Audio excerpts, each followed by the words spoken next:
बनो ताकि तुम्हारी गोद में पलने वाला बच्चा बाहया बनकर दुनिया में आए। तुम्हारे घर में पैदा होने वाली बेटी फातिमा की कनीज बनकर रहे। तुम अपनी जिंदगी को फातिमा की कनीज बनाओ, फातिमा की तरह जिंदगी गुजारो, इज्जतदार बनकर रहो। औरतें जब बेहया होती हैं तो पूरे घर का माहौल बिगड़ जाता है, पूरे घर का सिस्टम बिगड़ जाता है। बच्चा भी बेहया, बेटी भी बेहया और शौहर भी बेहया। इसलिए शौहरों, एक बात और सुन लो, मैं आप लोगों से कहूंगा, आपका कुरान कहता है अर्रिजालु कव्वामूना अलन निसा। अल्लाह ने मर्दों को औरतों पर हाकिम बनाया है। अल्लाह ने मर्दों को औरतों पर हाकिम बनाया। हाकिम, मर्द औरतों पर हाकिम है। अगर औरतें डांस करे तो शौहर पर फर्ज है कि उसे जूता मारे, उसे डंडा मारे। शौहर पर यह जरूरी है कि पहले समझाए, अगर वो नहीं समझती है तो उसको तलाक दे दे। जोर से बोलो, अगर वो नहीं समझती है तो औरत पर जरूर बोलो, शौहर को यह हुक्म है कि ऐसी बदचलन औरत को तलाक दे सकता है। पहले तो डंडा मारे, समझाए, अगर वो समझती नहीं है तो जूता मारे, उससे भी नहीं समझती है तो और सुधारने की कोशिश करे। अगर नहीं समझती है तो अब शौहर को पूरा हक है कि डांसर औरत को, जोर से बोलो, बदचलन औरत को, इधर देखिए, शौहर तलाक दे सकता है। याद रखिए, औरत पर शौहर की बात मानना जरूरी। मर्दों को अल्लाह ने औरतों पर हाकिम बनाया। हाकिम, हाकिम सही रहेगा तो घर का माहौल सही रहेगा। हाकिम गड़बड़ होगा तो माहौल गड़बड़ होगा। देश में हाकिम सही तो प्रशासन सही, देश का निजाम सही। और अगर हाकिम में कोई कमी है तो प्रशासन में कोई कमी है, और जब प्रशासन में कोई कमी होगी तो मुल्क का निजाम बिगड़ेगा, मुल्क का माहौल बिगड़ेगा। तो हाकिम का सही होना जरूरी। देश का हाकिम हो तो हाकिम को जरूरी है कि सही रहे। घर का हाकिम हो तो हाकिम के लिए जरूरी है कि सही रहे।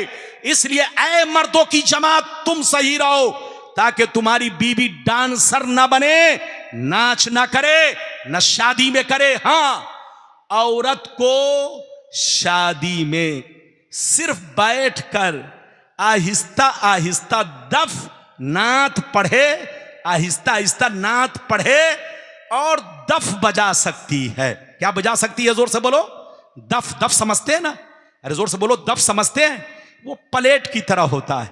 जल्दी बोलो, वो प्लेट की तरह होता है। दफ होता है, जब मेरे नबी मक्के से मदीना तशरीफ ले गए तो मदीना की बच्चियों ने मेरे नबी के आने की खुशी में दफ बजाया था। क्या बजाया था? जोर से बोलो। दफ बजाया था। और एक औरत ने नजर मानी थी कि मेरे नबी फला जंग से वापिस आ जाएंगे तो मैं उनके सामने दफ बजाऊंगी। जब मेरे आका आ गए तो औरत ने कहा, सरकार मैं अपनी नजर उतारनी चाहती हूं। तो सरकार ने फरमाया, चलो तुम अगर नजर उतारना चाहती हो, तुमने नजर मानी थी तो चलो तुम दफ बजा लो। तो इस हदीस से दफ बजाने की सिर्फ इतनी इजाजत है कि बैठकर आहिस्ता आहिस्ता नात पढ़कर खुशी में बच्चों की खैरो बरकत के लिए वो नात पढ़ सकती है और उसमें दफ बजाने की इजाजत है। लेकिन दफ बजाते वक्त खड़ी हो जाना, डांस करना, नाच करना, ये सब हराम। इस तरह से दफ बजाना भी हराम, हराम, हराम। इसलिए याद रखिए, मर्दों के लिए हुक्म यह है, अपनी बीवी को सही रखो। शादी हो या कोई और मौसम या कोई और खुशी, अकीका का मौका, डांस करना हराम, नाच करना हराम। और मर्दों पर जरूरी है कि अपने बीवी को टाइट रखे, क्योंकि मर्द टाइट रहेगा तो बीवी सही रहेगी, बच्चे सही रहेंगे, घर का माहौल सही रहेगा। अल्लाह आपको सलामत रखे, आबाद रखे, जलसे को कबूल फरमाए, मेरा आना सबका आना कबूल फरमाए। मैं थक चुका हूं। अरे बोलिए, मैं थक चुका हूं, अब बस इतना ही बहुत है। आप बोलिए, इतना ही बहुत है। बोलिए, लेकिन चचा बोल रहे हैं, ऐसे ऐसे बोल रहे हैं। अगर इजाजत है, मैं थक तो चुका हूं लेकिन ऐसे नहीं, सारा मजमा आप लोग सुस्त पड़ गए। अच्छा ये बताइए, अब तक कोई ऐसी बात अगर मैंने की है कि आपको तकलीफ पहुंची हो तो माफ कर दीजिएगा। बोलो तकलीफ तो नहीं कोई पहुंची? अरे बोलो मैंने हक बात बयान की है, आपको तकलीफ नहीं। हमारी माँ बहन, आपको भी, आप हमारी बहन हैं, आप हमारी माँ है। मेरा फर्ज बनता है कि मैं अपने माँ बहन को समझाऊं।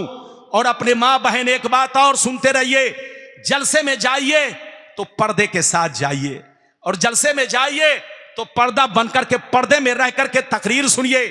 और अगर बच्चे को हार पहनाना हो, बेटा है भतीजा है, तो मजमे में नहीं, उनको अलग थलग बुला करके या तो घर में पहनाइए या किसी कोने में पहना लीजिए।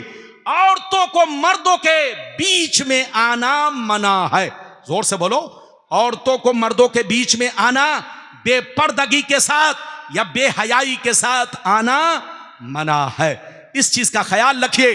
कभी भी जलसे में दान देना हो तो हमारी बहन, आपने दान दिया है सवाब पाने के लिए, दान दिया है सवाब पाने के लिए, तो दान तो दिया सवाब पाने के लिए। अगर आप वहां से भेजवाती तब तो सवाब मिलता, लेकिन आप भेजवाई नहीं, खुद ही वहां से यहां आई मर्दों के बीच में, तो दान देने का तो सवाब मिला, लेकिन आने का गुनाह हुआ।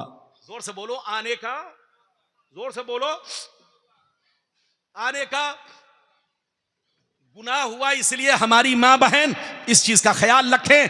अब चलिए, मैंने आपसे तीसरा वादा यह किया था, बुजुर्गों का मर्तबा क्या है, बुजुर्गों की शान क्या है, और क्या कब्र में अल्लाह वाले जिंदा हैं।